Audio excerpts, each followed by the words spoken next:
Gucik Pengeblangcut Armea Surya menyampaikan tahun ini Baitul Mal Gampung tersebut mengumpulkan zakat mencapai 134 juta rupiah dari muzaki, yang artinya mengalami peningkatan dari tahun sebelumnya. Gucik menjelaskan penyaluran bantuan Baitul Mal Gampung tahun ini diberikan kepada seluruh warga yang berhak menerima, karena hingga saat ini Baitul Mal Kota Banda Aceh belum menyalurkan bantuan kepada penerima di Kampung Pengeblangcut.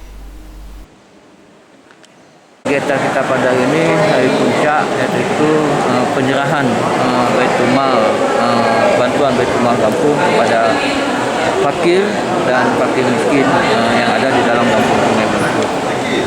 Tahun ini kita insya Allah kita terkumpul dari rezeki itu mencapai lebih kurang 134 juta. Biasanya tahun yang lalu, seperti tahun yang lalu, yang telah mendapat bantuan Baitul Mal Kota Banda Aceh tidak mendapat bantuan di kampung. Tapi karena mengingat tahun ini sampai dengan saat ini Baitul Mal Kota belum menyerahkan bantuan ke kampung, kita semua masyarakat yang masuk dalam database ini tetap kita berikan bantuan Baitul Mal Gampung.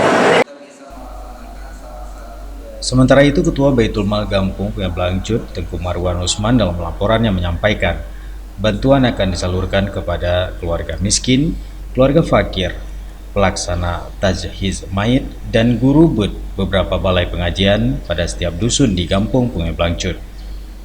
Pada penyerahan bantuan Baitul Mal tersebut juga disampaikan tausiah oleh dosen Universitas Islam Negeri Araniri, Dr. Muhammad Yasir Yusuf, yang menyampaikan keutamaan mengeluarkan zakat, infak, dan sedekah baik di bulan Ramadan dan bulan lainnya.